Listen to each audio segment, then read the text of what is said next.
الحمد لله رب العالمين والصلاة والسلام على خاتم النبيين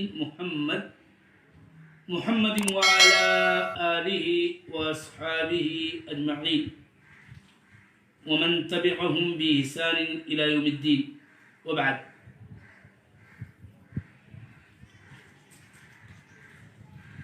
نصوص کتاب اللہ کی روشنی میں اہل سنت والجماعت کا اعتقاد ہے کہ اللہ تعالی کے لیے صفت مکر، صفت قید ثابت ہے. وہ شدید المحال کی تفسیر کی روشنی میں محال قید و مکر ہی کے